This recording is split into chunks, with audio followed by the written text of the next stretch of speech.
강의 시작하도록 하겠습니다. 안녕하세요. 네. 사진이, 저는, 사진 넣는 걸 그렇게 좋아하지 않는데 넣어주셨네요. 어쨌든 감사합니다. 신경 써주셔서 감사하고요. 강의 자료 다 받으셨죠?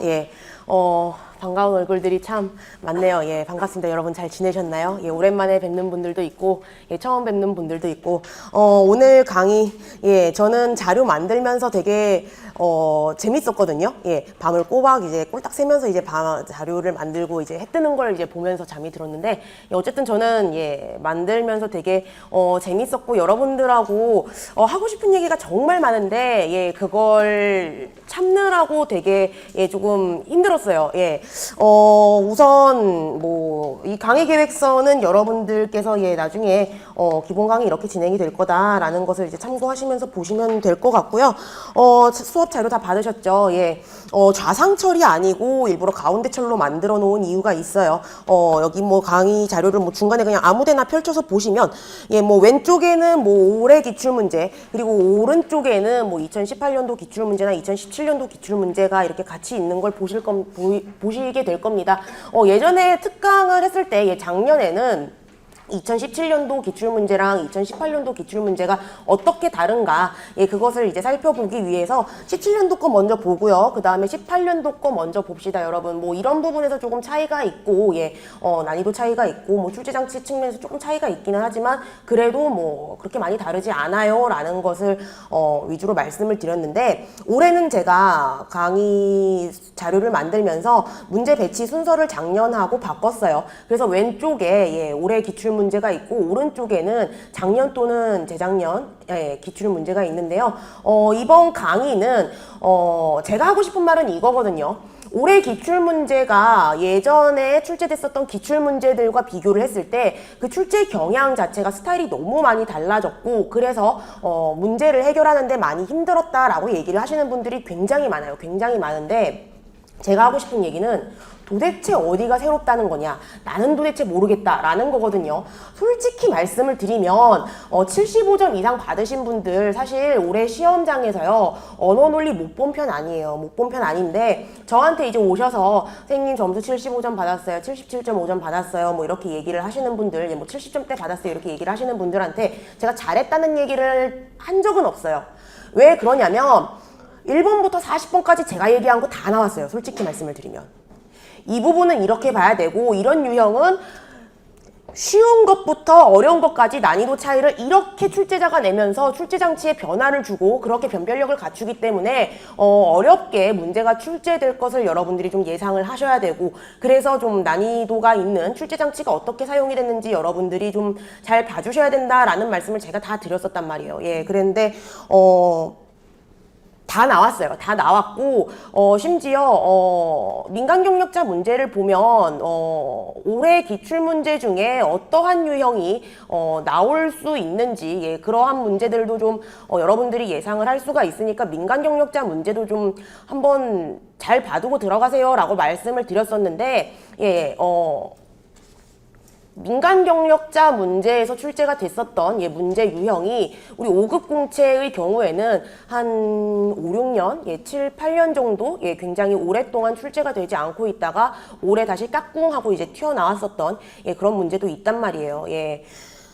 보시면 또 재밌는 문제가 있기 때문에 저는 되게 여러분들한테 진짜 1번부터 40번까지 할 얘기가 너무 많은데 어떠한 문제들을 골라서 내가 얘기를 해야 되나 라는 것을 좀 많이 고민을 했어요. 그래서 2019년도 기출문제 여러분들이 보시면서 2017년, 2018년, 2016년, 2016년하고는 완전히 경향이 다르죠. 왜냐하면 2016년도는 제가 예전부터도 계속 말씀을 드렸지만 후져요.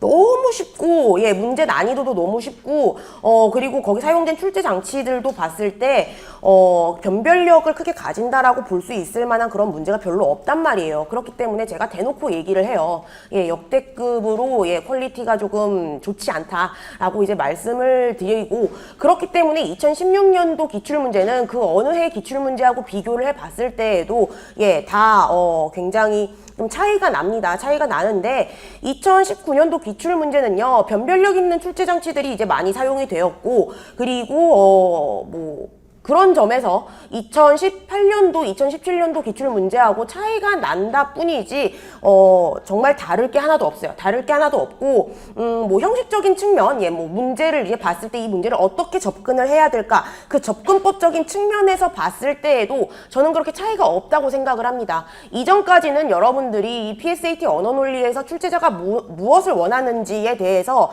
문제의 외형적인 것만을 보시고 이거는 독해를 해서 푸는 그러한 시험 과목이니까 내가 독해를 잘하면 돼, 그냥 독해만 잘해도 문제 잘 풀 수 있어 라고 그렇게 형식적인 부분, 외형적인 부분에만 여러분들이 좀 초점을 두셨다면, 저는 사실 언어와 논리 파트를 별개로 여러분들이 보시면 안 된다라는 얘기를 2016년 10월 6일부터 했어요. 10월 6일이 제가 처음 마이크를 잡고 강의를 시작한 날이거든요.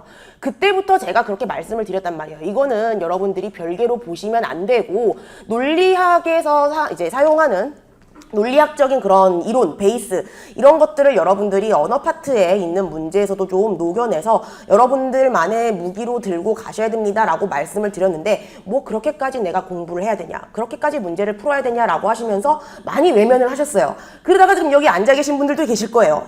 어쨌든지 간에 이제는 출제자가 대놓고, 이번 시험에서는 대놓고 얘기를 했다라고 생각을 하시면 돼요. 왜 그걸 별개로 생각을 하느냐? 논리학적인 사고를 하라는 게 PSAT 안내서, 2007년부터 발표를 했었던 PSAT 안내서에서 내가 그때부터 해왔었던 얘기인데, 그걸 왜 지금 와서 그렇게 얘기를 하느냐 라고 하는 게 출제자의 의도고, 그리고 그게 굉장히 겉으로 두드러진 부분이다 라고 생각이 됩니다. 그래서 뭐 기본 강의 때 이제 나중에 저랑 같이 공부를 하시다 보면 이 올해 기출문제의 출제 경향이 굉장히 잘 드러나 있는 2007년 기출문제도 같이 보시게 될 거고요. 그리고 2016년도 문제, 2015년도 문제, 뭐 그 이전의 문제들도 이렇게 문제를 바라보면 훨씬 더 편안하게 내가 시험장에서 고민 없이 문제를 해결을 할 수가 있구나 라는 것을 아실 수가 있을 거예요. 그렇기 때문에 올해 문제, 그리고 2017년도, 2018년도 문제를 이제 같이 보시면서 정말 다른 게 없구나. 그냥 좀 난이도가 어려운 건 사실이에요. 좀 변별력이 있는 출제 장치가 많이 사용이 되었고, 그뿐이지 다를 게 별로 없구나라는 것을 여러분이 이번 강의를 통해서 제발 알아주셨으면 좋겠어요. 아시게 될 겁니다. 표지를 넘겨보시면요. 빨리 넘겨주세요. 저는 동네에 이렇게 포스터가 이렇게 깔리는 걸 보는 것도 사실 불편해서 이렇게 포스터가 붙을 때는 아예 집 밖에도 잘 안 나가요. 아무튼 빨리 넘겨주시고요. 거기 이쪽이랑 3쪽을 보시면은요, 왼쪽에는 2017년도, 2018년도 문항 분석표가 있어요. 1번부터 40번까지 여러분들이 이 문제의 유형이 무엇인지를 이제 제가 분류를 해 놓은 걸 보실 수가 있고요. 올해 기출문제, 여러분들이 뭐 올해 기출문제가 뭐 새롭다, 내가 한 번도 본 적이 없는 그런 문제 유형이 나왔다라고 얘기를 하시는데, 저는 다 분류를 해요. 제 기준에서는 분류가 다 된단 말이에요. 언어논리 시험은요, 사실 이 시험이 국가고시잖아요. 국가고시이기 때문에, 그렇기 때문에 뭐 겉보기에 좀 포장을 잘 해놓고, 그래서 여러분들이 이 문제의 유형이 무엇일까라는 것을 좀 확인이 어렵다라고 해도, 출제자가 무엇을 물어보는가, 그 출제자의 의도, 이 문제에서 출제자가 여러분에게 이제 얻고자 하는 그 본질은 실험평가는 2002년부터지만 그때는 너무너무 고리짝 시절이니까 저 대학 가기도 전이에요. 그러니까 그때는 좀 제외를 하고요. 뭐 여러분들 계속 이제 공부를 하시면서 주로 보시는 게 2008년도 기출문제부터다라고 생각을 해보면, 그때부터 지금까지 기출문제들을 모아놓고 봤을 때요, 뭐 다른 별개의 유형으로 나누어질 만한 문제는 단 하나도 없어요. 단 하나도 없고, 그래서 문제 한번 다시 풀어보고 나한테 연락 좀 주세요라고 이제 제가 요청을 드렸던 수강생 분들 중에는 다시 보니까 다 보이네요. 다시 보니까 이 문제 유형들 다 선생님이 얘기해 주셨던 것들로 다 구분이 되네요 라고 얘기를 해 주셨어요. 뭐 시험장에서는 뭐 긴장을 많이 하시고 그렇기 때문에 문제 유형이 어떤 건지 이런 거 잘 안 보이실 수도 있지만 그렇지만 그래도 그런 게 잘 안 보여도 무의식적으로 열심히 연습하신 부분을 기계적으로 시험장에서는 여러분들이 좀 꺼내 놓으셨으면 했던 게 그리고 앞으로도 그러셨으면 하는 게 제 바람입니다. 그래서 여기 이쪽이랑 3쪽을 좀 같이 보면은요. 우선 3쪽을 보시면 좀 눈에 띄게 딱 갑자기 보이는 게 15번에 있는 유비논증이거든요. 유비논증. 15번 문제 뭐 여러분들이 나중에 뭐 확인을 하시면 되겠지만 사실 이 유비논증이 굉장히 오랜만에 출제가 된 문제도 아니에요. 2017년도에 강화 약화형으로 출제자는 유비논증을 우리한테 지문으로 던져줬어요. 그게 왼쪽에 있는 38번 문제거든요. 2017년도 가책형 기준으로 38번 문제가 어떤 문제냐? 왜 사람이 누구는 길을 잘 찾아가고 누구는 잘 찾아가지 못하느냐, 누구는 길눈이 밝은데 누구는 길눈이 어두워, 이게 왜 그런 걸까 궁금해서 쥐를 가지고 실험을 했더니 격자세포에 이렇게 차이가 나타나고 그리고 장소세포가 이렇게 활성화가 되더라 라고 얘기를 했어요. 그러면서 선택지 5번에서 이 지문의 논증을 약화할 수 있는 방안으로 이거 유비논증인데 이게 쥐와 사람의 뇌의 생물학적 기저 이런 것에 차이가 있다라는 걸 얘기하면 이 논증은 약화되지 않겠느냐라고 물어봤었던 선택지가 있었단 말이에요. 그래서 유비 논증이 굉장히 오랜만에 또는 갑자기 새롭게 툭 튀어나온 문제다라고 여러분들이 생각을 하시면 안 돼요. 2013년도 시험에서도 강도가 은행에 이제 가서 동전을 뭐 담든지 뭐 인지를 잡고 돈 얼마 내놓으면 얼마당 사람 한 명씩 내가 밖으로 빼내주겠다 하는 그런 문제 있죠. 그 문제도 유비논증 문제였단 말이에요. 그렇기 때문에 뭐 한 6년? 6년 만에 이제 출제가 된 게 좀 오랜만에 출제가 됐다라고 얘기를 하시면 뭐 그거는 뭐 제가 수긍을 하겠지만 2017년도에 출제가 됐었던 38번 문제를 놓고 봤을 때는 그렇게 뭐 굉장히 오랜만에 출제가 됐다라고 얘기를 할 수도 없어요. 할 수도 없고 뭐 31번에 있는 문맥수정 문제 이 문제가 2018년도 5급 공채 민간경력자 문제 가책형 기준으로 2번에 출제가 됐을 겁니다. 얘가 제 기억으로는 가책형이거든요. 거기에 똑같은 유형의 문제가 나왔었어요. 그리고 제가 2017년도부터 뭐라고 말씀을 드렸냐면 민간 경력자 문제를 보면 거기에 좀 선구적인 그런 출제 장치가 사용이 되는 경우도 있고 그리고 우리 5급 공채하고는 좀 겹치지 않는 그런 예전에 출제됐었던 문제 유형이 나오는 경우도 있는데 그런 걸 여러분들이 좀 눈여겨봤으면 좋겠다. 그런 게 튀어나올 수도 있다라고 말씀을 드렸단 말이에요. 그런데 이제 올해 나왔어요. 그래서 역시 나야 이랬거든요. 죄송합니다. 어쨌든 올해 기출문제를 여러분들이 시험장에서 어렵다라고 느끼셨던 이유는 일단 가장 큰 이유는 이거예요, 여러분. 일치추론형이 예전에 비해서 굉장히 어려웠어요. 그건 사실이에요. 그런데 일치추론형의 난이도를 어떻게 올리느냐. 제가 봄부터 시험 보기 전날까지 계속 얘기하는 4가지 방식이 있거든요. 그 4가지 방식에서 벗어나지 않았어요. 그 4가지 방식에서 벗어나지 않고 그 방식을 사용을 해서 변별력을 굉장히 끌어올렸고요. 그래서 여러분들이 일치추론형은 남들도 다 맞추고 그리고 평소에 모의고사 보면은 뭐 괜찮게 나오면 정답률이 90% 이상 뭐 좀 안 좋게 나오면 뭐 한 70% 중반? 그러니까 나는 이거 무조건 맞춰야 돼. 그 생각을 하고 이제 들어가셨다 보니까 일치추론형은 내가 무조건 맞춰야 된다라는 생각 때문에 선택지 정오 판단이 쉽지 않을 때 그리고 내가 문제를 풀다가 시간이 2분 15초가 넘어갔는데 놓을 수가 없는 거예요. 시간이 오래 걸리면 이 문제는 어렵다라고 생각을 하세요, 여러분들이. 이 시험이 2분 15초, 문제 한 문제당 2분 15초의 소요 시간을 내가 써야 된다라고 생각을 하시고 들어가는 시험이기 때문에 시간이 3분만 걸려도 굉장히 어렵다라고 여러분들이 생각을 하시거든요.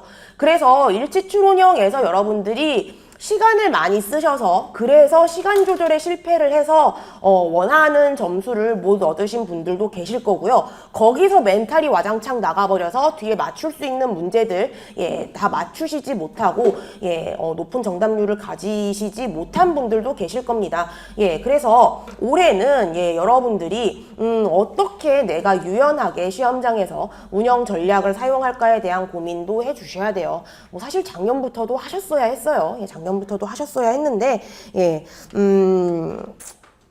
그래서 이번 시험에서 우리 시험 문제를 1, 2, 3, 4 이렇게 4가지 덩어리로 10문제씩 끊어서 본다라면 1, 3, 2, 4 순서로 푸셨던 분들은 좀 굉장히 예전 시험들에 비해서 피를 보시지 않았을까라는 게 일단은 제 개인적인 견해입니다. 그래서 기계적으로 그냥 1, 3, 2, 4 순서로 풀어야지라고 생각을 하시는 것보다 이런 문제에서 변별력 있는 출제장치, 난이도를 올리는 출제장치는 이런 거고 그래서 내가 시험장에서 문제를 풀었는데 그런 게 보였어. 그러면 빨리 도망가야 돼요.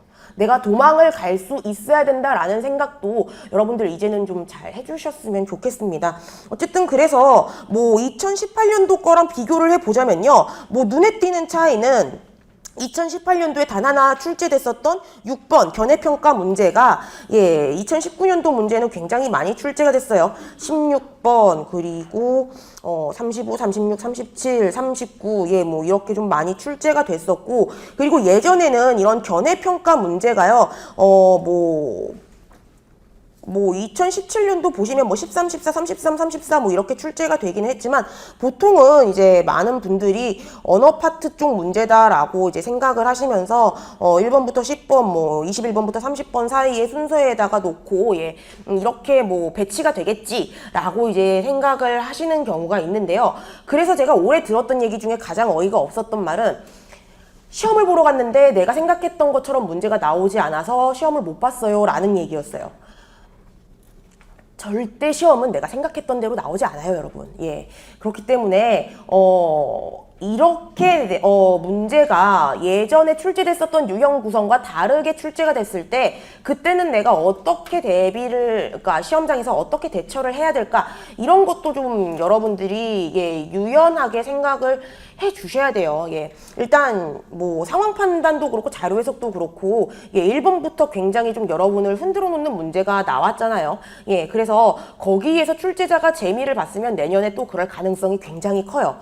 그것마저도 변별력을 이제 높이는 장치로 기능을 한단 말이에요. 그렇기 때문에 그런 유형별 이제 문항 구성이 좀 예전과 다르게 된다라고 할지라도 여러분들 쪼시면 안 돼요. 쫄보가 되시면 안 됩니다. 그래서 올해는 저랑 같이 쫄보 대탈출을 해보도록 합시다. 4쪽에 있는 문제 볼게요. 4쪽에 있는 문제랑 5쪽에 있는 문제를 볼 건데요. 지난 기초 입문 강의 때는 여러분들이랑 같이 어떻게 수업을 했었냐면 왼쪽에 이제 문제가 있고요. 뭐 여러분들 뭐 한번 문제 풀어보시고 그리고 이 문제에서 여러분들이 이런 부분 저런 부분 생각을 해보세요 라고 하면서 제가 시간도 좀 넉넉히 드리는 측면도 있었고 그랬거든요. 기본 강의도 그렇게 진행이 될 가능성이 커요. 뭐 문제를 내가 어떻게 푸는지 스킬적인 면을 배우는 것도 중요하지만 그걸 여러분들이 익히시기 위해서는 이 문제 유형별로 공통적으로 나타나는 난이도 또는 소재에 상관없이 공통적으로 나타나는 출제 장치가 무엇인가에 대해서 반드시 파악을 하셔야 되고요. 그거를 파악을 하시려면 기출문제 분석을 하실 수밖에 없거든요. 그래서 뭐 기본 강의 때도 그렇고 기초입문 강의 때도 이 기출문제 분석을 어떻게 할 것이냐를 이제 위주로 저는 이제 많이 말씀을 드리는데요. 그래서 조금 루즈하셨다라고 이제 생각을 하셨던 분들은 올해 이번 강의 때 실컷 문제를 속도감 있게 푸시게 될 겁니다. 그래서 제가 시간은 4분 30초 드릴 거예요. 4분 30초 드릴 테니까 4쪽과 5쪽에 있는 문제 여러분들이 풀어보시고요. 처음 보시는 문제 아니실 거라고 생각을 하고 말씀을 드리는 거예요. 그래서 4분 30초 동안 여러분들이 두 문제 빨리 풀어보시고요. 오른쪽에 있는 연습 문제도 간략하게 고민을 좀 해봐 주시기 바랍니다. 지금부터 시간 드릴게요.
네, 시간이 다 됐습니다.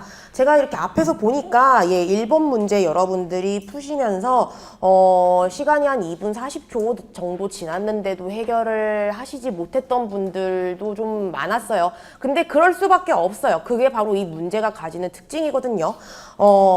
일단 오른쪽에 제가 빈칸을 뭐 이렇게 해놓으면서 나름 연습 문제라고 이제 여러분들이랑 같이 이 부분은 생각을 반드시 해봐야 된다라고 적어놓은 그것들을 좀 같이 보도록 합시다. 뭐 문제를 풀고 이 문제의 선택지 정보 판단의 근거가 여기 있어요 저기 있어요 라고 얘기를 하는 건 사실 의미가 없어요.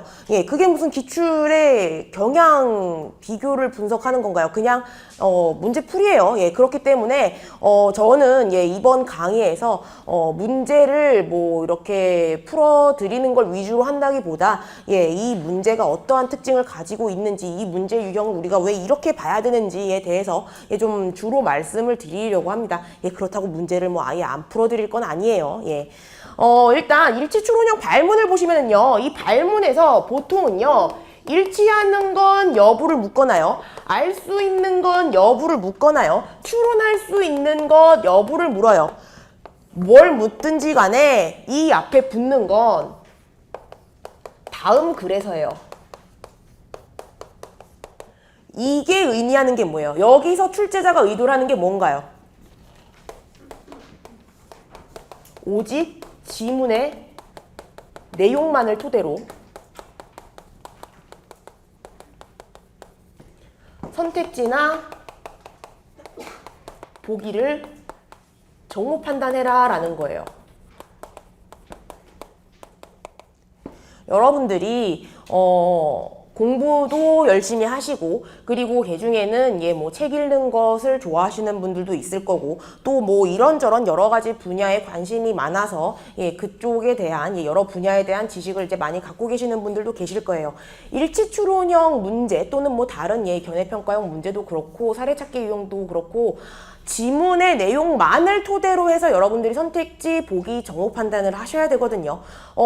이 시험은요, 여러분들이 공직자가 되었을 때, 나라에 어떠한 위기가 발생했을 때, 또는 문제 상황이 발생했을 때, 그 문제 상황을 어떻게 잘 해결할 수 있는지, 그 해결 능력을 평가하고 싶은 직무적성 시험이에요. 그래서 자료 해석은요, 표, 그래프, 보고서, 차트 이런 것들을 여러분들한테 이게 문제 상황이니까 보기랑 선택지 이걸 토대로 한번 판단해봐 라고 얘기를 해요. 그래서 여러분들이 주어진 표, 그래프, 뭐 보고서 이런 것들을 가지고 선택지 정보 판단 하시죠. 이 외에 다른 건 신경 안 쓰세요. 그쵸? 상황 판단은요, 법조문 주죠, 계산식 주죠, 그리고 퀴즈를 해결하는 규칙을 줘요. 그래서 여러분들이 문제를 해결하실 때 그것만 고려를 잘 하세요. 그런데 이상하게 일치추론형 문제가 있는 이런 지문이 달려있는 언어논리 문제는요, 내가 알고 있기로는 이렇게까지 생각이 되는데 이런 게 맞는 내용인데 왜 지문에서 이렇게 얘기를 하지? 라고도 생각을 안 하시고, 지문에서는 이렇게까지 얘기를 안 하고 있지만 내가 알기로는 이런 부분은 뭐 이렇게 내가 어디서 예전에 책에서 읽었으니까, 그리고 내가 생각을 했을 때 여기서 이렇게 얘기를 한다면 요렇게 뭐 인과관계가 쭉 나갈 거니까, 그러니까 선택지 이거는 맞지 않아. 그러면서 출제자의 의도와 부합하지 않는 판단을 가지고 여러분들이 문제를 해결을 하시거든요. 절대 그러시면 안 돼요. 언어 논리에서 이 부분을 문제로 삼아서 너희들이 좀 잘 판단을 할 수 있느냐라고 출제자가 의도를 하는 건 지문이에요, 지문. 그렇기 때문에 지문의 내용만을 토대로 여러분들이 각각의 선택지, 보기를 정보 판단을 하셔야 되는 거거든요. 그리고 또 이제 제가 드리고 싶은 말씀, 그 밑에 보시면요, 일치추론형의 난이도 어떻게 올리느냐.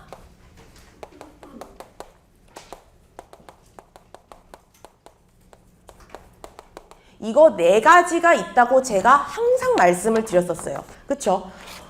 16, 17, 18. 4년째 말씀을 드리고 있는데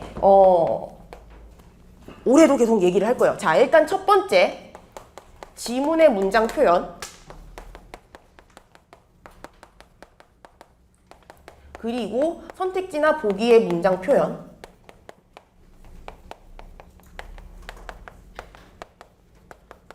의미는 동일하지만 표현이 굉장히 다르게 해줍니다. 이 얘기는 제시한 단어, 그게 다르다라는 얘기예요. 2016년도는요. 지문에 나와 있는 내용, 선택지 보기에 있는 내용 복붙이었어요. 복붙. 거의 복붙 수준이었단 말이에요. 모든 유형이 그렇습니다. 그래서 강화 약화형도 뭐 그냥 숨은 그림 찾기 하듯이 논증 구조 분석 안 하고도 문제 해결 잘 할 수가 있었어요. 그런데 그런 특징 때문에 2017년도부터 이렇게 될 가능성 굉장히 큽니다. 여러분 이거 조심하셔야 돼요 라고 말씀을 드렸고요. 이러한 스타일이 점점 늘어나고 있어요. 그쵸? 두 번째, 지문을 읽으면서 얻게 되는 인상이나 선입견이 있거든요.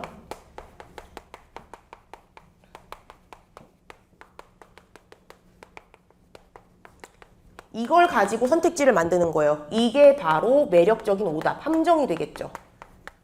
올해 이런 문제가 없었느냐? 있었습니다. 그리고 이따가 같이 볼 거예요. 뭐 대표적인 기출 문제는 2017년도 5급 공채 가채점 기준으로 1번에 출제가 됐었던 제1조선인을 관리하는 협화회라는 단체.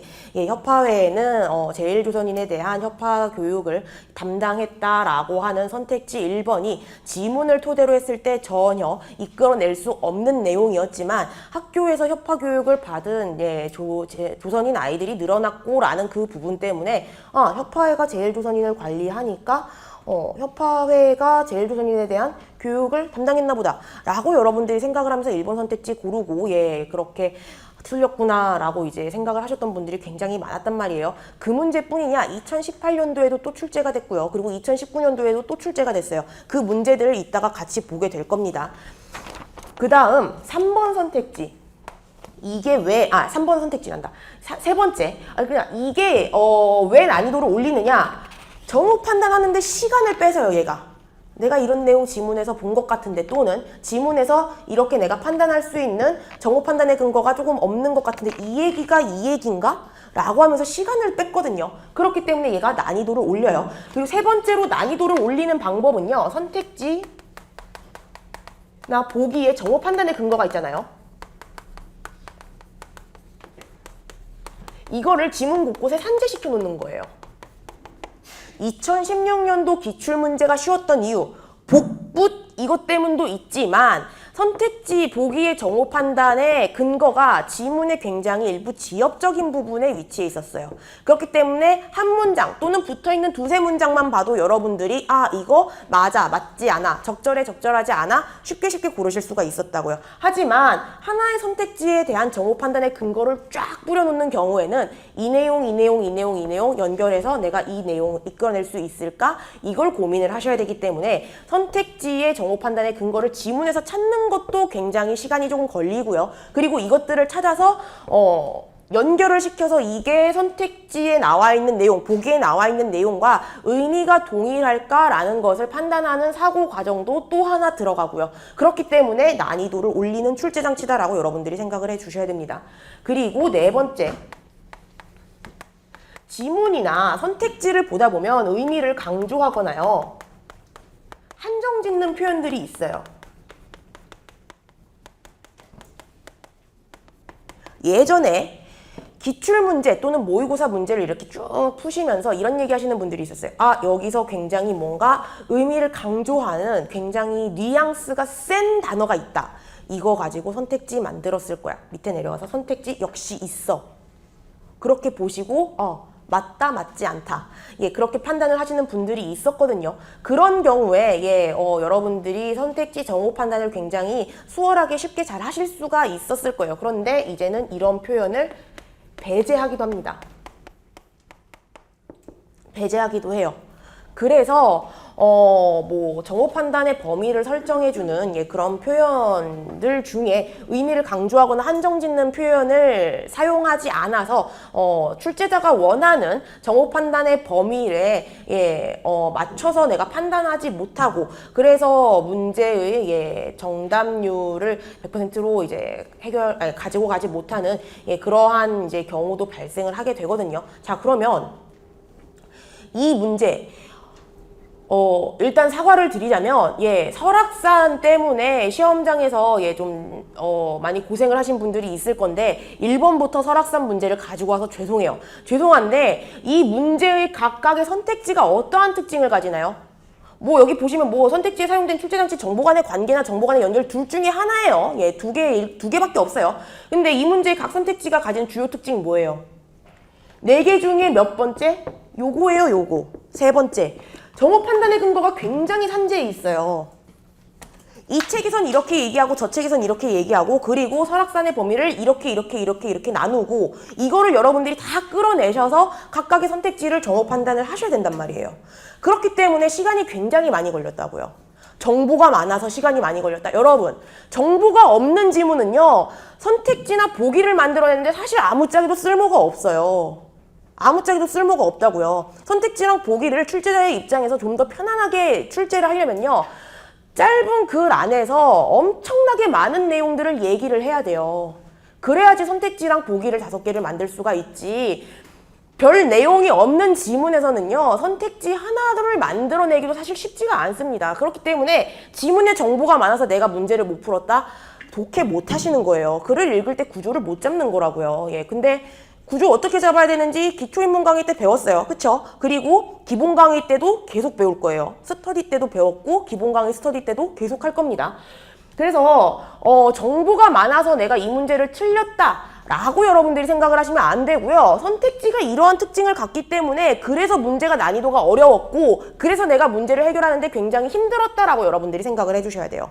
지문의 소재, 지문의 난이도 이게 문제의 유형이라든지 뭐 문제의 난이도를 이제 결정하는데 사실 그렇게 크게 영향을 미치지는 않아요. 크게 영향을 미치지는 않고 문제의 유형이 무엇이냐 그리고 이 문제 난이도가 어떻게 되느냐에 대한 것은 선택지 보기가 영향을 많이 미친다라고 여러분들이 생각을 해주셔야 됩니다. 출제자의 의도가 담겨있는 부분이 선택지와 보기일까요? 지문일까요? 선택지와 보기예요. 그렇기 때문에 여러분들이 지문에 초점을 두고 공부를 하신다기보다 선택지랑 보기에도 좀 신경을 많이 써주셔야 돼요. 어쨌든 이러한 특징 때문에 이 문제가 어려웠어요. 시간도 많이 걸렸고 그리고 이 각각의 선택지에 사용된 주요 출제 장치 이게 지금 정보 간의 관계를 물어보는 출제 장치인데요. 제가 예전부터 말씀을 드렸죠. 우리가 정보 간의 관계 그냥 이렇게만 생각을 할 것이 아니라 여기에서 역대 출제됐었던 기출 문제들을 놓고 봤을 때 출제자가 주로 정보 간의 관계로 물어보는 게 뭐 인과관계, 시간 선후 관계 행위의 주체와 수단 또는 행위의 주체와 역할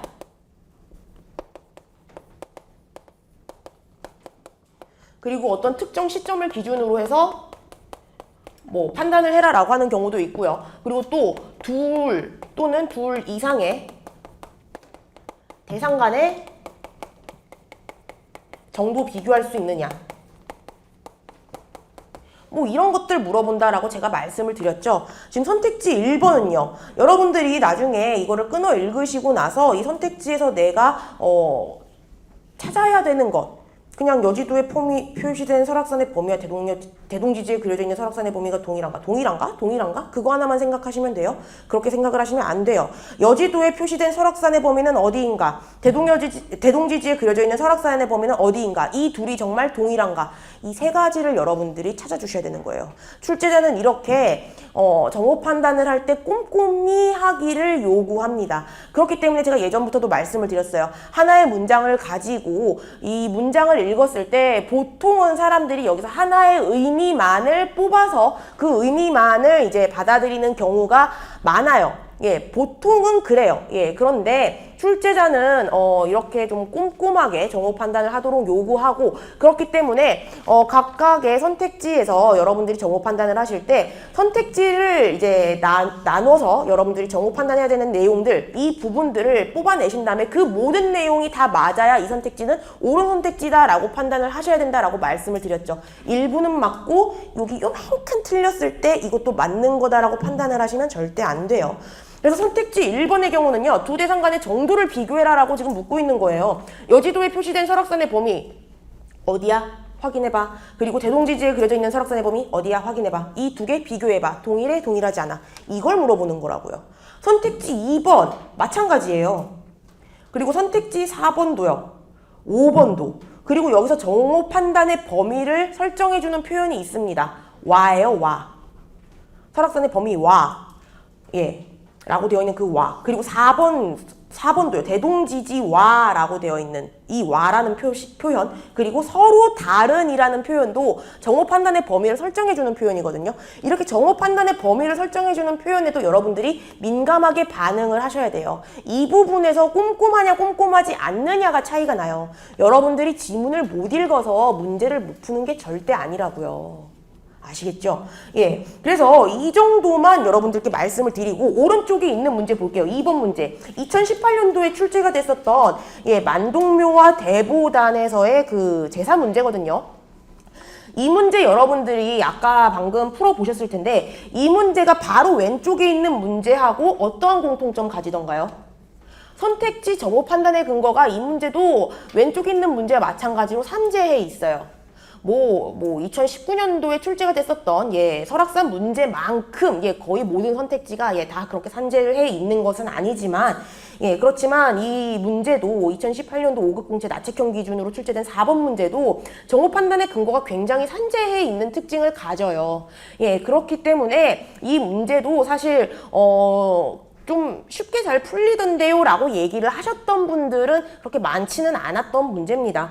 그리고 각 선택지에 사용된 출제장치 얘도 정보 간의 관계를 물어보긴 하죠. 정보 간의 관계를 물어보는데 1번 선택지는 뭘 물어보나요? 행위의 주체 그리고 대상에 대해서 물어보죠. 야, 영조가 만동묘 없앴냐? 그리고 만동묘에서 하던 제사를 대보단으로 옮겼냐? 라는 것을 물어보는 거예요. 그리고 선택지 2번은요. 이것도 행위의 주체에 대해서 물어보고 그리고 정오 판단의 범위를 설정해주는 표현이 있어요. 직접. 그래서 진짜로 직접 참여했는지 아니면 다른 누군가를 보내서 권한대행 같은 거 보내서 그렇게 이제 참석을 한 적도 있는지 이거 판단해라 라고도 물어보는 거예요. 그리고 3번 선택지는요. 헌종 때부터 라고 해서 시점에 대해서 지금 기준을 주고 있죠. 시점 기준을 주고요. 그리고 대보단에서 제사를 지낼 시에 충청도 관찰사가 참석하였다. 행위의 주체에 대해서도 지금 물어보고 있어요. 그다음 4번 선택지. 정조 때 만동묘와 대보단 두 곳에서 모두라고 해서 여기서는 지금 모두라는 의미를 굉장히 강조해주는 정오 판단의 범위 설정해주는 표현이 있어요. 하지만 이 표현 굳이 없어도 그래도 여러분들은 이 두 군데 다 이렇게 제사를 지냈나? 라는 거 파악을 하셔야 되죠. 그래서 선택지 4번도 정오 판단의 범위를 설정해주는 표현. 그리고 또 하나 두 대상 간의 정도 비교해라 라는 것도 지금 들어있어요. 만동묘에서 명나라의 신종과 의종을 기렸는지 대보단에서 명나라의 신종과 의종을 기렸는지 이게 이 두 곳에서 지낸 제사의 공통점인지를 지금 다 물어보는 거예요. 그렇기 때문에 정오 판단의 범위를 이렇게 설정해주는 표현도 있고 두 대상 간의 정도를 비교하라는 의도도 있다라고 여러분들이 생각을 하셔야 됩니다. 5번 선택지 볼게요. 만동묘라는 이름은 선조가 그 건립을 기념하기 위해 내린 어필의 처음과 끝 글자를 딴 것이다 라고 해서 행위의 주체에 대해서 물어보고 있죠. 선조가 만동묘의 건립을 기념했는지 그리고 그 목적을 위해서 어필을 내렸는지 그리고 그 어필에서 처음과 끝 글자를 딴 것인지 이렇게 세 가지 내용을 여러분들이 체크를 해 주셔야 돼요. 그래서 일단 이 문제도 그렇지만 또 다른 문제에서도 굉장히 정오 판단의 근거를 산재시켜 놓고 여러분들이 정오 선택지를 이제 판단을 하실 때 시간을 굉장히 많이 뺏는 그런 문제가 있었어요. 이 문제도 그렇고 실록 문제 있죠. 실록이 여기서는 이렇게 되고 저기선 저렇게 되고 일기청이 어쩌고 저쩌고 실록청이 어쩌고 저쩌고 그랬었던 문제 그 문제도 굉장히 정오 판단의 근거가 산재에 있어서 시간을 많이 뺏는 그런 문제였고요. 그리고 또 하나 있었는데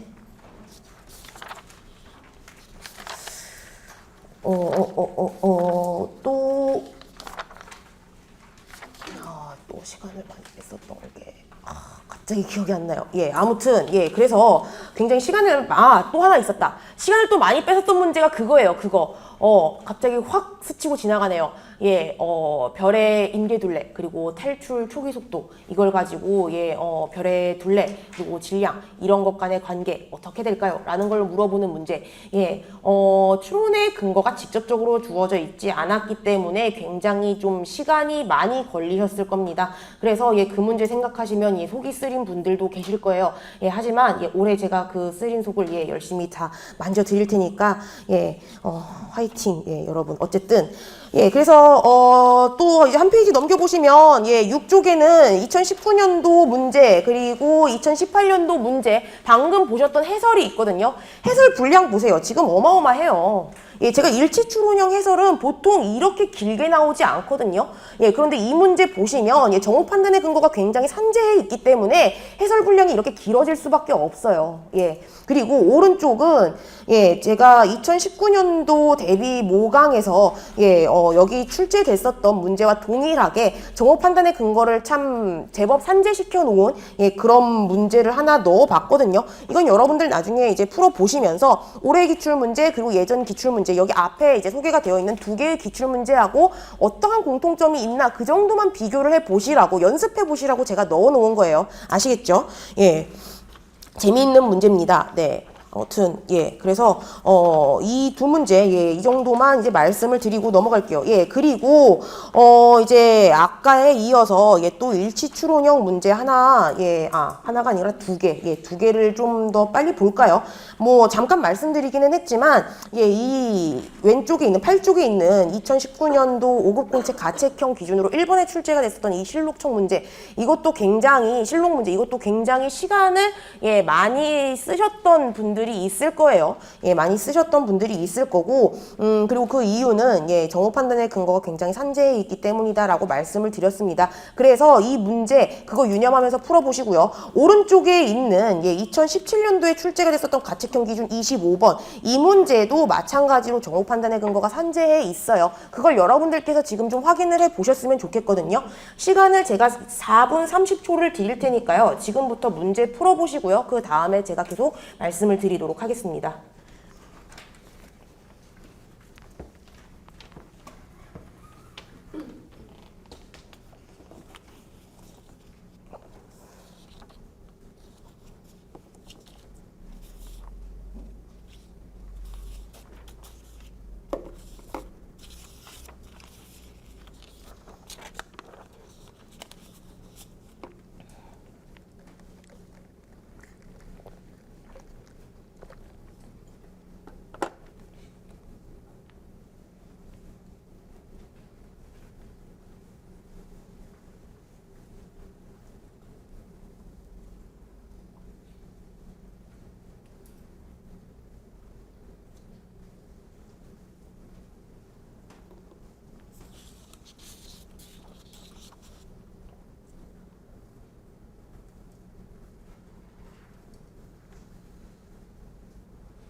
네.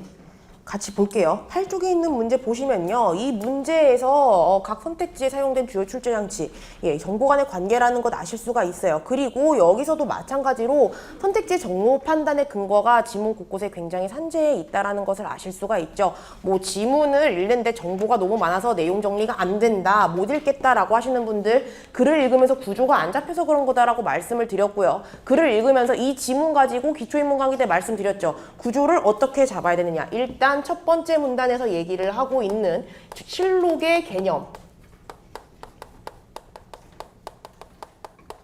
이것을 일단 첫 번째 기준으로 잡아야 된다라고 말씀을 드렸고요. 두 번째 기준으로 잡아야 되는 건 실록의 간행 과정이에요.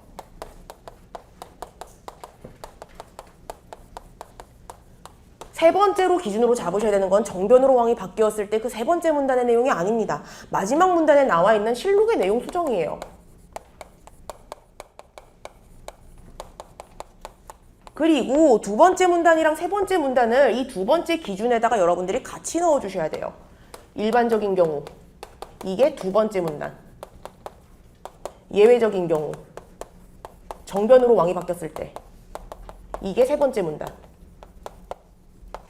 이렇게 지문을 읽으면서 이 정도 기준이 잡혀야, 그래야지 글을 읽으면서 구조적으로 여러분들이 독해를 하실 수가 있는 거예요.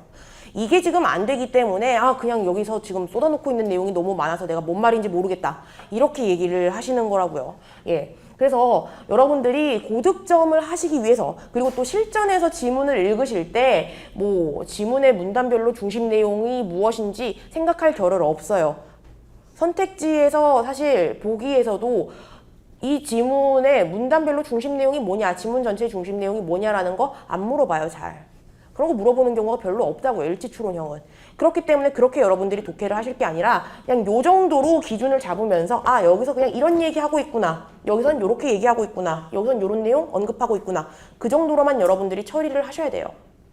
그렇게 하셔야 좀 더 편안하고 수월하게 문제를 해결을 해 나가실 수가 있다고요. 어쨌든 지문은 이렇게 여러분들이 읽으시면 되고, 그리고 이 문제도 선택지의 정보 판단의 근거가 지문 곳곳에 산재해 있는데 1번 선택지에서 출제자가 뭘 물어보고 있어요?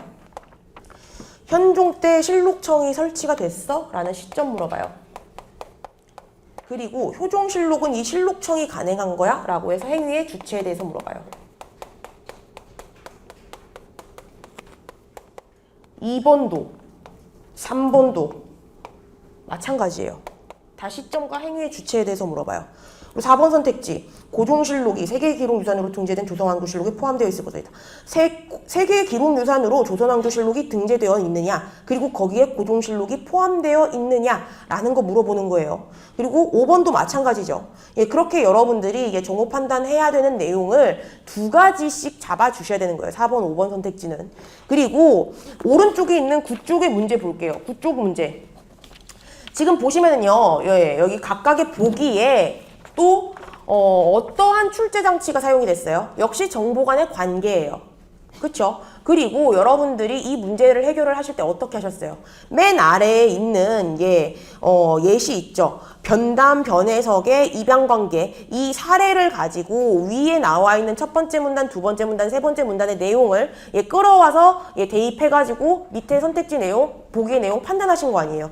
그러면 이 문제도 결국에는요, 지문에 이 보기의 정보 판단의 근거가 굉장히 산재해 있다라는 것을 얘기를 하는 거거든요. 그러면 각각의 보기에 사용된 정보 간의 관계, 출제 장치 무엇인지 한번 볼게요. 기억. 변해석은 노동력 확보를 위해 변담을 양자로 입양했다. 일단 변해석이 변담을 양자로 입양했는지, 행위의 주체, 그리고 그 대상이 변담이냐, 그리고 목적과 수단도 있죠. 노동력 확보라는 목적을 위해서 변담을 양자로 입양한 수단을 이용했느냐라는 거예요. 이 니은 선택지는요, 똑같아요. 그쵸? 그리고 디귿은요, 별 다른 그런 특징 같은 거 보이진 않지만 평민 등 하층민에 대해서 도라는 이게 정보 판단의 범위를 설정해주는 도라는 표현에 여러분들이 좀 민감하게 반응을 하셔야 되고요. 그래서 별다를 게 없어요. 17년도 문제하고도 비교를 해봤을 때 뭐 그렇게 별다른 게 없다고요. 오히려 이 문제가 지문의 길이는 훨씬 길어요. 예, 조금 더 길거든요. 예.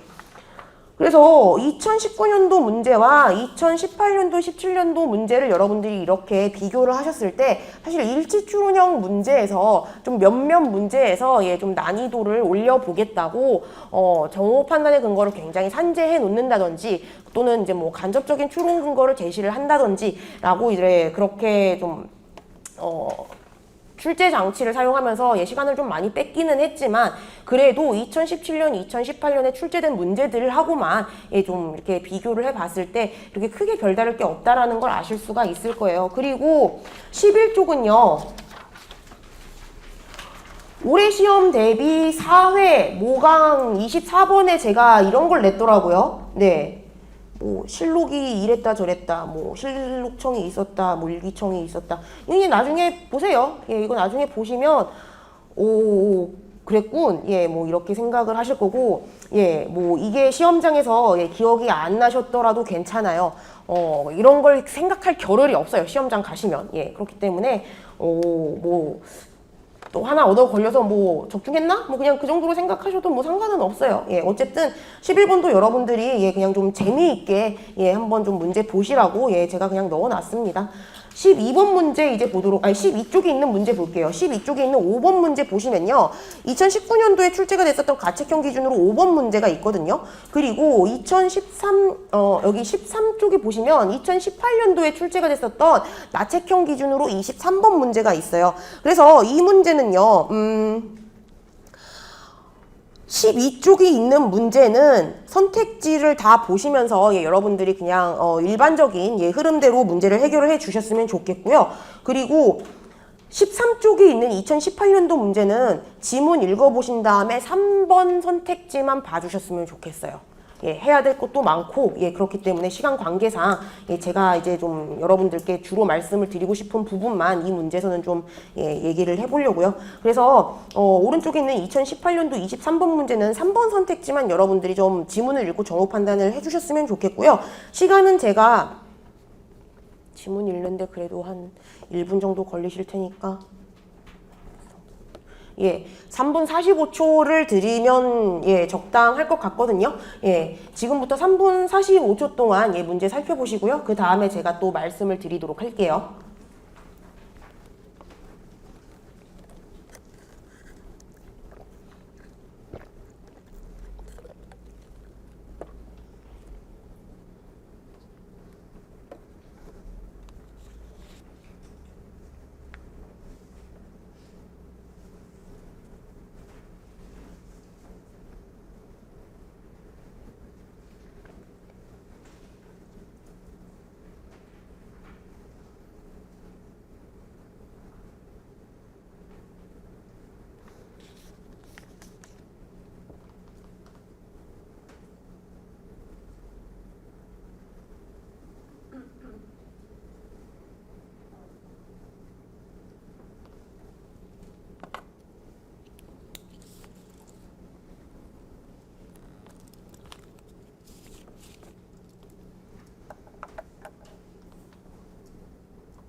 시간 다 됐죠? 예. 지금부터 좀 살펴볼게요. 지금 이 문제의 각 선택지에 일단 뭐 정보 간의 관계 이게 좀 주로 사용된 출제 장치다라고 이제 여러분들이 보실 수가 있는데 사실 그게 제가 여기서 얘기하고 싶은 건 아니거든요. 이 문제도요. 사실 난이도가 낮은 문제다, 굉장히 수월하게 풀 수 있는 문제다라고 보기에는 어려워요. 난이도가 다른 문제랑 비교를 했을 때는 좀 있는, 변별력이 있는 문제거든요. 3번 선택지를 좀 제가 얘기를 하고 싶은데, 이 3번 선택지 여러분들이 정보 판단하시기에 시험장에서 쉽지 않으셨을 거다라는 생각이 듭니다. 그 이유가 뭘까요? 여기 지금 아까 말씀드렸던 일치 추론형의 난이도 올리는 4가지 방법 중에 하나를 사용을 한 거예요. 어떤 거겠어요? 요거예요, 요거. 지문 읽으면서 얻게 되는 인상이나 선입견을 노린 거예요. 지금 지문을 읽어보시면요. 두 번째 문단에서 뭐라고 얘기를 하느냐. 1월에 1972년 아이오와주 민주당의 코커스가 열렸다라고 얘기를 하고요. 그리고 순서대로 이렇게 진행이 되도록 규칙이 있는데 최소 30일의 시간적 간격을 주어야 한다라고 얘기가 되어 있어요. 그렇기 때문에 1월에 열리고 나서 30일이면 한 달이니까 2월인가? 이렇게 여러분들이 생각을 하실 수도 있거든요. 시험장에서는. 시간이 이제 별로 없고 내가 빨리 문제를 해결해야 한다라는 그런 압박이 있기 때문에. 그리고 뭐 선택지 1번의 경우도 마찬가지예요. 보시면 주 전당대회에 참석할 대의원은 모두 의회 선거구 전당대회에서 선출되었다라고 얘기가 되어 있죠.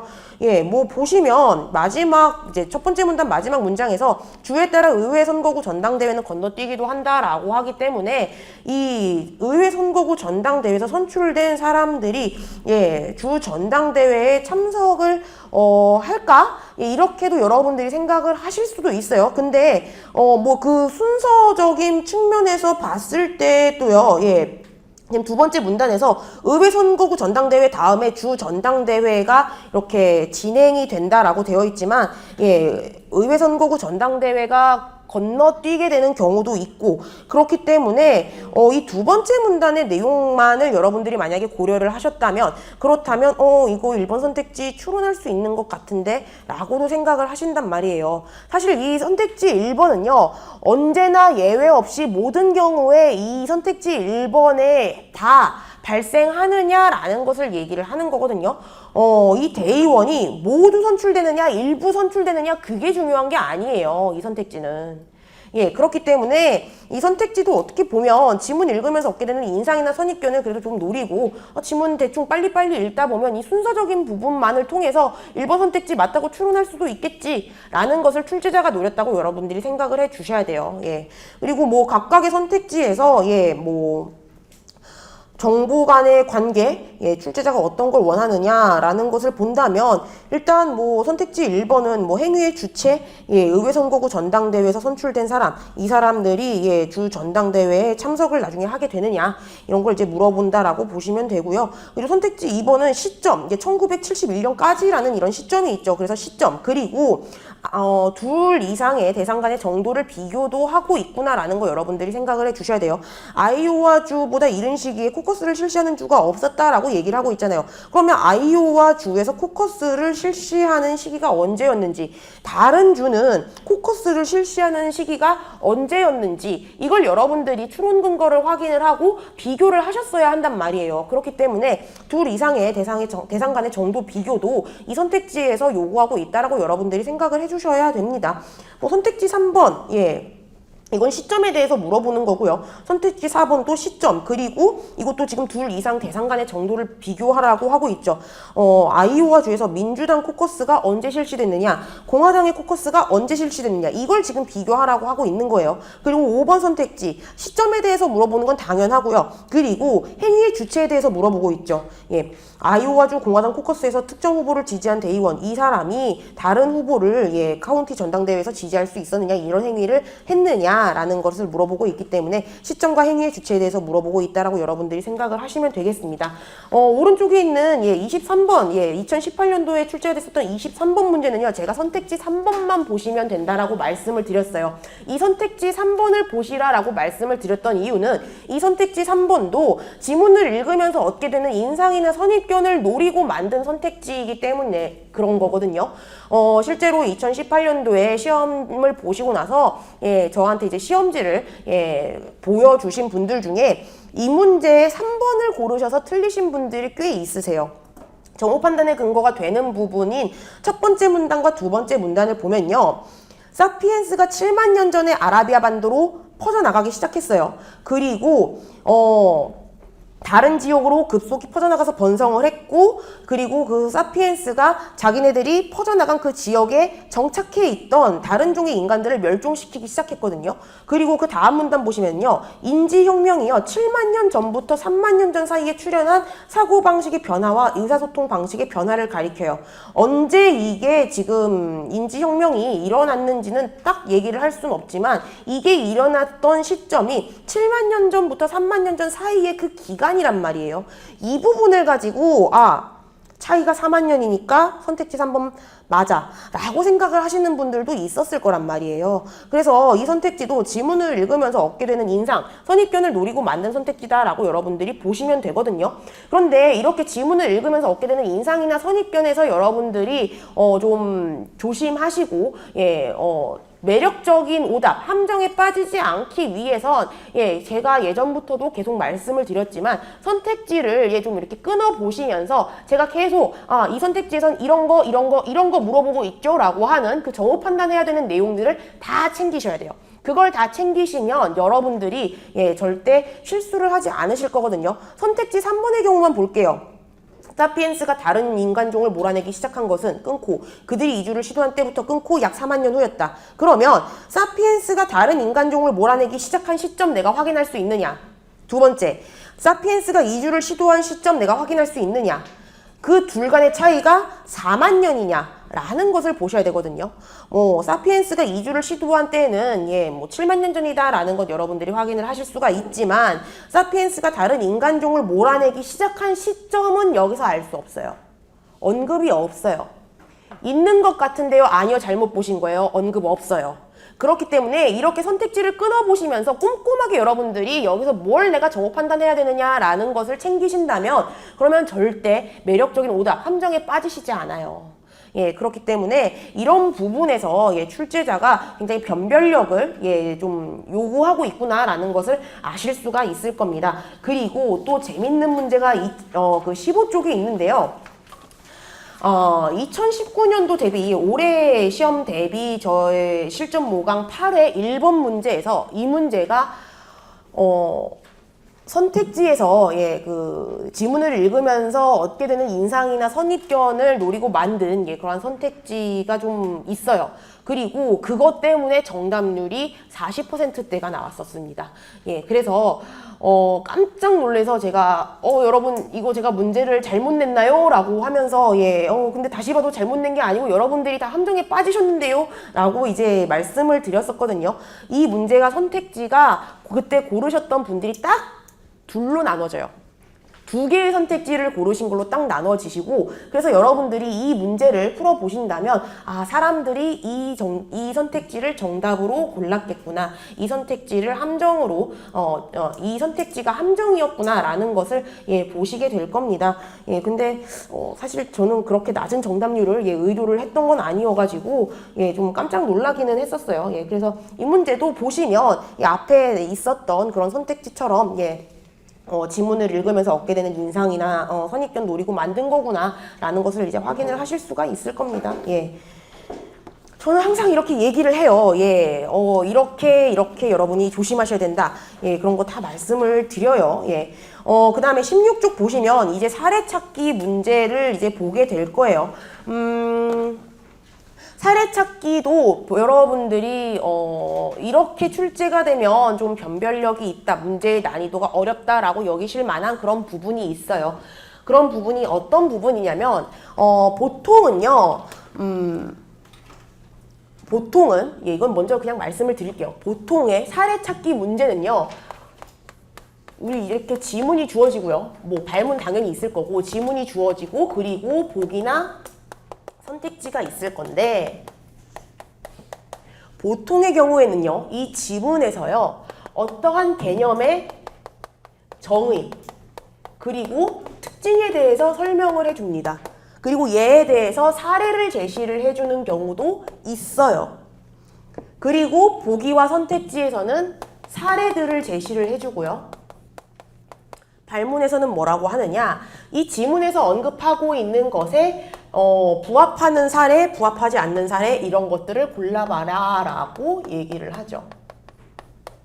그래서 보통은 이런 식으로 출제가 되고요. 올해 출제가 됐었던 사례 찾기 유형 문제에서 문제가 출제된 형식, 외형적인 측면을 보자면 다 이렇게 출제가 됐어요. 그런데 좀 여러분들이 어렵다라고 느끼셨던 이유는 뭐 조건부 확률, 통계? 그런 것들이 이제 좀 나왔기 때문이거든요. 그래서 그 지문의 소재적인 측면 때문에 좀 여러분들이 어렵다라고 느끼셨을 수도 있는데, 그래서 내가 그 통계 관련해서 좀 지문을 읽었을 때 어색함을 느끼지 않기 위해 그런 소재의 글을 좀 찾아봐야 되느냐? 그럴 필요 없어요, 여러분. 그러실 필요 없고, 이 문제 유형이 어떻게 출제가 되는지, 그래서 내가 이 문제를 어떻게 해결을 하면 되는지만 생각을 하시면 돼요. 그리고 여기 이런 유형이 일반적인 유형이고, 여기서 더 나아가서는 지문에서요, 어떤 개념에 대해서 얘기를 하는데 정의를 잘 안 줘요. 명확하게 안 줘요. 얘는 이거다라고 명확하게 안 주고, 이것의 특징에 대해서도 이렇다 저렇다라고 명확하게 언급을 안 해요. 이 개념에 대한 사례를 제시를 하죠. 그리고 선택지나 보기에서 여러 개의 사례들을 제시를 하고요. 문제에서는 제시된 사례들이 여기서 얘기하는 개념에 해당되는 게 있느냐 없느냐, 어떤 게 해당될까 어떤 게 해당되지 않을까라는 것을 물어봐요. 이렇게 출제되면 여러분들이 어려워하셔요. 왜냐? 이 지문에서 언급하고 있는 개념에 대한 정의, 특징에 대한 설명이 명확하게 제시가 되어 있지 않기 때문에 이 사례를 보고 여러분들이 그걸 뽑아내셔야 되거든요. 그렇게 출제가 됐었던 문제, 2016년도에 출제가 됐었던 도박사의 오류 문제 있어요. 그리고 또 한 문제 있어요. 2017년도에 출제가 됐었던 종교의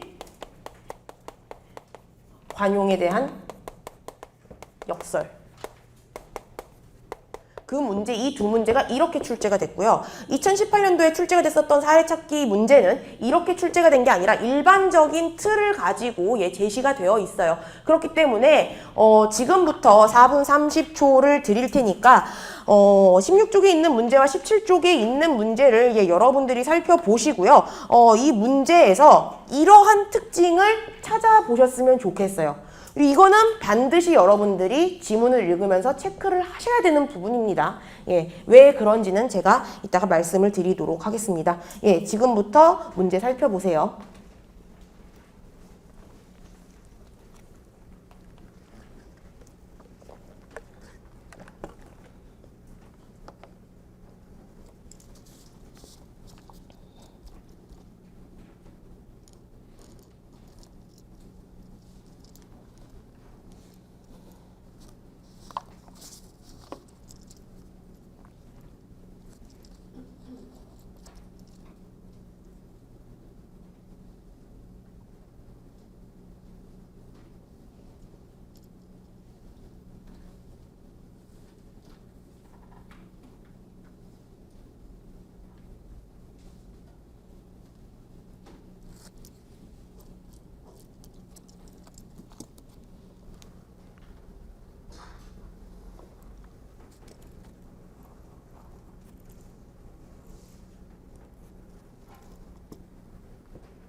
네, 시간이 다 됐습니다.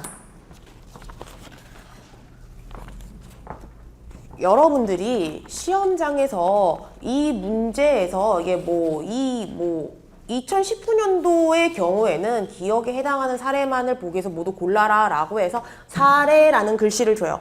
그렇다면 이 유형은 사례 찾기 유형이야 라는 걸 바로 아실 수가 있거든요. 그런데 오른쪽에 있는 2018년도 문제처럼 그냥 기억에 대한 판단으로 적절한 것을 골라라 라고 얘기를 하는 경우에는 사례라는 글씨가 없기 때문에 이 문제 유형이 사례 찾기 유형인지를 잘 판단이 안 서요. 그럴 때는 지문에서 뭘 얘기하고 있는지 그리고 선택지나 보기로 주어진 게 무엇인지를 여러분들이 보고 문제 유형을 판단을 하셔야 되거든요. 그렇기 때문에 제가 예전부터 계속 말씀을 드려왔어요. 문제 유형을 여러분들이 판단을 하실 때 발문만 보실 게 아니라 선택지랑 보기에서 어떻게 제시가 되고 있는지 무엇이 제시가 되고 있는지까지를 보셔서 여러분들이 유형을 확인을 하시고 그리고 유형이 판단이 됐다면 여러분들이 알고 있는 그 문제의 해결 방식 그 사고 과정대로 문제를 그냥 해결하시면 된다라고 말씀을 드렸죠.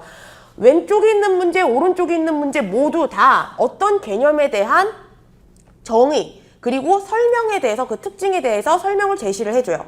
2019년도에 출제가 됐었던 문제는요. 지문에서요.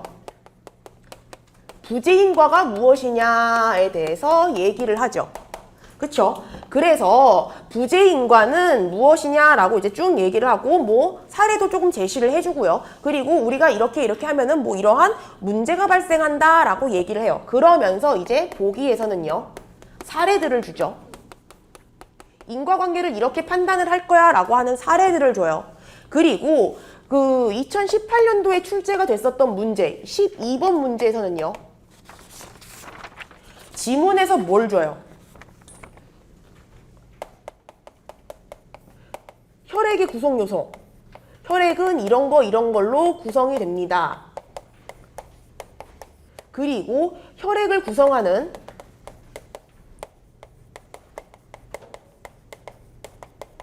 물질의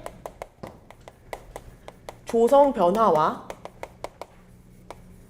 관련된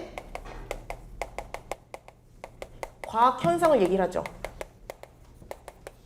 그리고 이 과학 현상에 대해서 얘기하면서 이러한 원인이 발생하면 이러한 결과가 발생합니다 라고 얘기를 해요. 그리고 보기에서는요.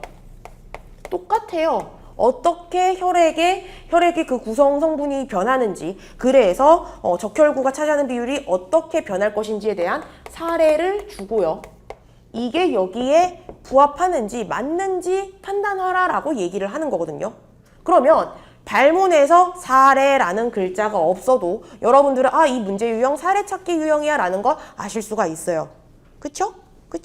그리고 번외로 과학 소재 지문 읽을 때 제가 뭐만 신경 쓰면 된다라고 했어요? 어떤 게 원인이고 어떤 게 결과일까라는 것만 신경 쓰면서 읽으시면 된다라고 말씀을 드렸어요. 이 내용이 무엇에 대해서 얘기를 하는지 대략적으로만 파악하시고 이것만 판단하시면 돼요.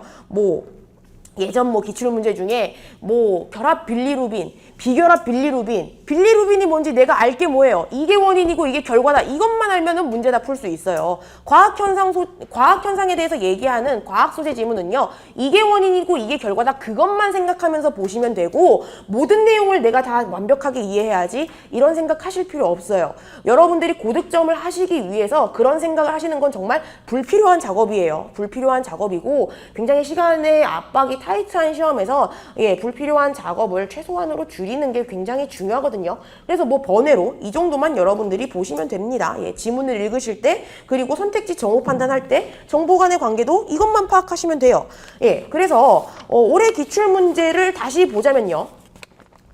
여러분들이 문제를 해결하실 때는 어떻게 하셔야 돼요? 효율적으로 문제를 해결을 하실 때 지문에서 내가 정오 판단의 틀로 잡아야 되는 개념이 무엇인지 이 개념에 대한 설명이 나와 있는 부분을 파악을 하시면 돼요.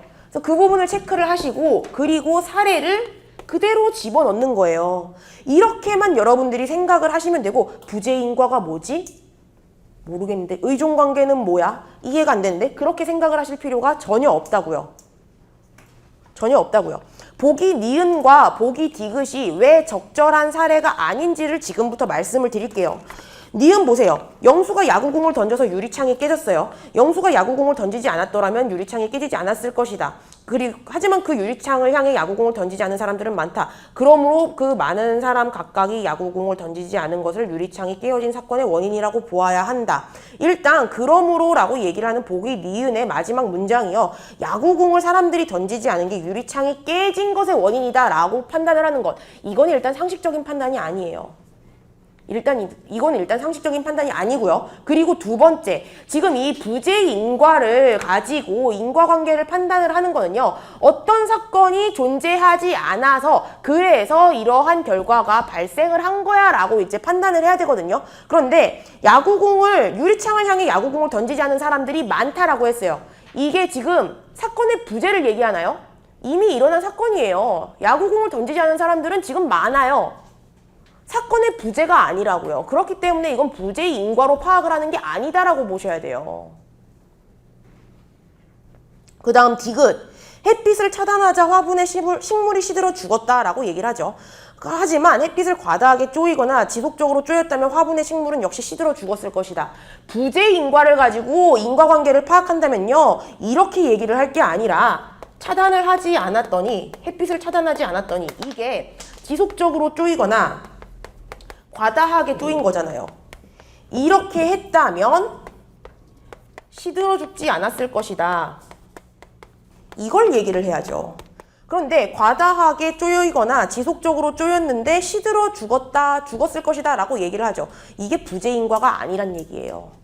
그렇기 때문에 보기 디귿의 두 번째 문장에서 언급을 하는 건 부재인과에 해당되는 게 아니고, 그래서 니은과 디귿이 여기에서 얘기를 하는 부재인과를 의존관계로 파악해서 이 부재인과를 인과의 한 유형으로 받아들였을 때 발생하는 문제다라고 볼 수가 없는 거죠.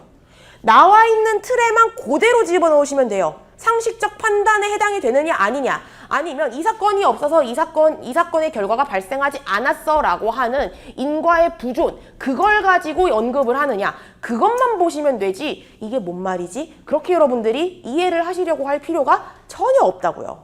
전혀 없어요. 아시겠죠?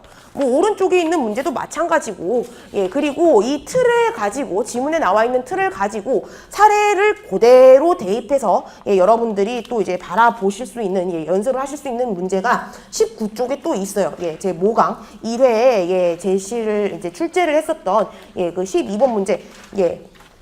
다음 글의 기억에 해당하지 않는 것을 골라라. 이것도 여러분들이 문제 지문 그리고 여기 나와 있는 선택지 보시면 사례 찾기 문제다라는 것 아실 수가 있을 겁니다.